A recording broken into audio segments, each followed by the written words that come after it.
YouTube, what's good with it, man? It's your boy Neo Cannabis, and I'm back with another video. So today I'm gonna give you 3 mistakes I made when starting my cannabis delivery service. And this was back in 2018 when me and my business partner started our cannabis delivery service. I just wanted to come on here and give you some of my experiences and my mistakes that I've made when starting my cannabis delivery service back in 2018, so that you will not make some of these same mistakes that I've made. First mistake was taking investment when the money was not needed.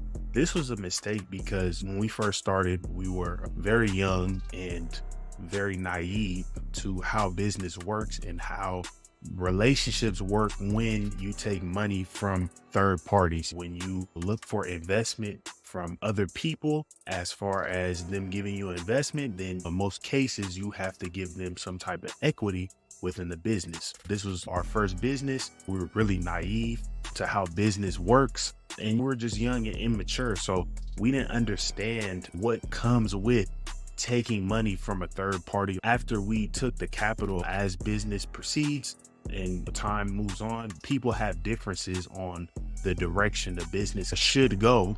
And as these differences arose and we couldn't come to a agreement, then as the investment came into play and we were trying to figure out how we needed to part ways, there was also disagreements with that, and it just caused a huge messy situation that could have been prevented in the first place if we would have just not taken investment and tried to really bootstrap everything. And again, I still think we bootstrapped it because the money that we took from this outside investment wasn't too significant. And a reason why it didn't work out, because the agreement between both parties was not being fulfilled from the party that we took investment from. We felt like we did all the work and we didn't really need them anymore. And that's how the disagreement started. And then once we decided we didn't need them anymore, then there was more disagreements on how we should part ways.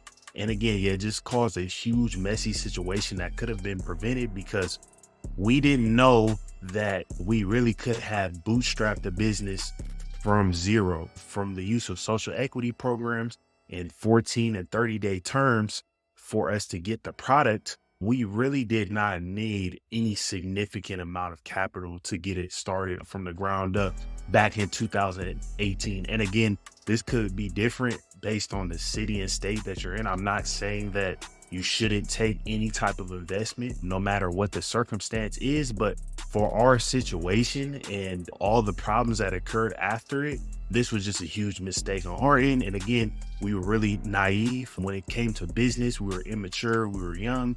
We didn't know how business works and the responsibilities that come with taking outside investments. That was a huge mistake on our end when starting our business, because it caused a huge messy situation with a lawsuit and things of that sort that just caused us to spend more money than the money that we got from the investment. So we ended up losing money from the disagreement that happened with the entire investment. So that was something that you guys can learn from. Only take an investment if it is actually needed for your business, and only take money that you have a plan to use. There's no reason for you to take, say, $1 million and you only need 50,000 to start the business.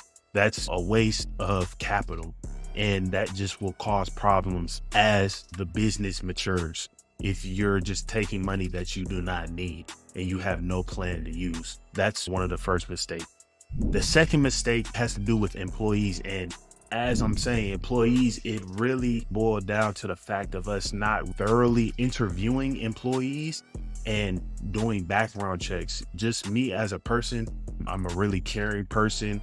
I try to help people out as best as I can. And sometimes, especially when I was younger, there's a lot of people who take advantage of that. They take advantage of people who try to look out and give people chances that should not have been given that chance. And that's what happened to us. Again, just being immature, hiring people that we did not properly vet, we did not properly interview, we did not properly background check, and it ended up backfiring us as far as people stealing products, people not doing the actual role that they're supposed to do, having bad customer service, just a lot of things. When you're not properly interviewing and doing background checks and getting references for potential employees, remember, employee is going to be a representation of your business, especially if they're a driver or a customer service representative.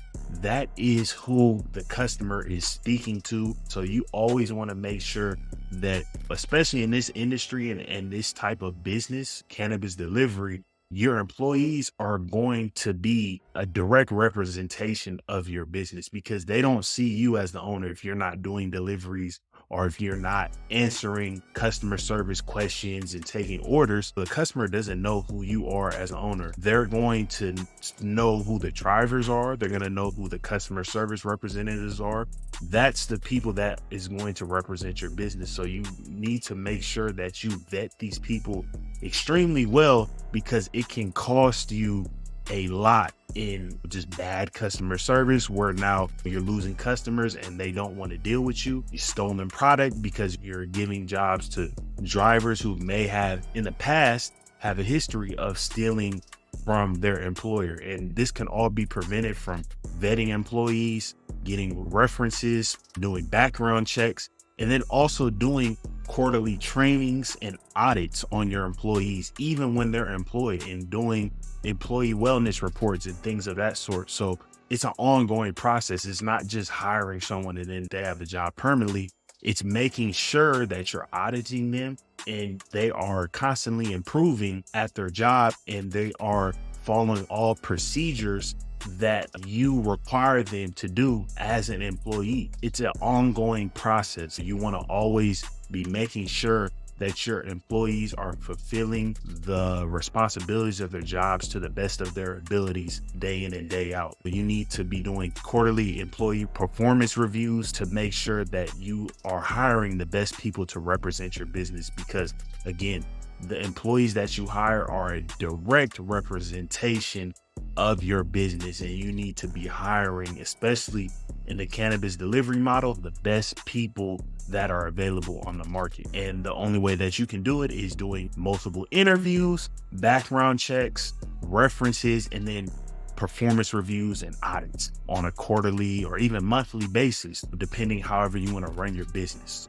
So that's extremely important. And the last thing is, we did not have an emphasis on loyalty programs, customer reviews, marketing campaigns, and collecting customer data. So again, we were really green, me and my business partner, when we first started our business.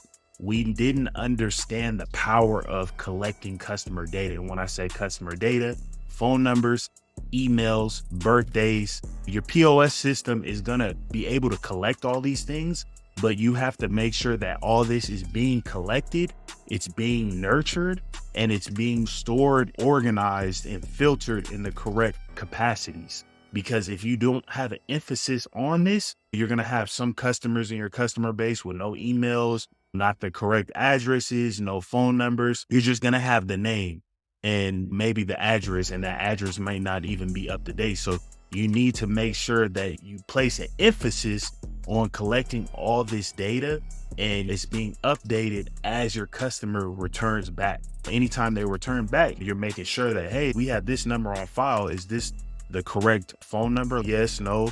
Is this the correct address? So that you can send them direct mail postcards to advertise different deals and different specials. You want to have the address of the customer. You want to have the email of the customer. You want to have the phone number of the customer, because these three things, we can use these assets to send different deals and promotions to either their address, via email, via text message. We can use all of these assets to our benefits. Again, when we first started our business, we didn't really understand the power of customer data.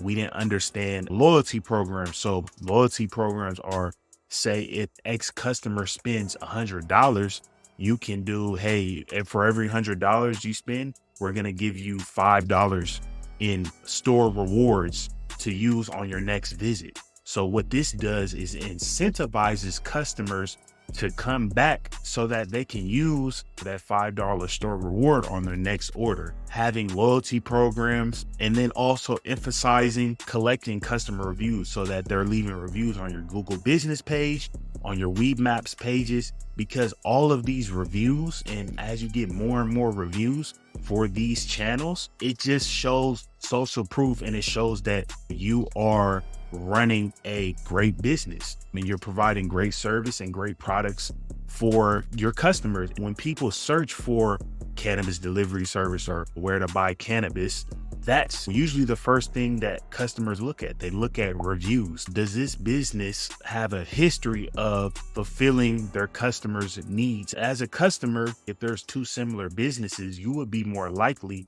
to order from a business that has 1,000 reviews compared to a business that has 10 reviews. It's just our human nature. So you need to have an emphasis on collecting customer reviews, incentivizing customers to leave reviews on whatever platform that they use to find us. So if a customer used Google Business to find us, having some type of incentive to where, hey, if you leave a review, your next order will give you $10 off if you just show us proof of that review. Or Weed Maps, if you leave us a review, we'll throw in a free pre-roll for your next order if you show proof. You always want to incentivize customer reviews because that social proof will pay dividends for the lifetime of your business. And essentially it's just free marketing because customers will always be able to reference that when they're searching for businesses like yours and they are comparing businesses based upon reviews that they see. Again, these are some of the 3 biggest mistakes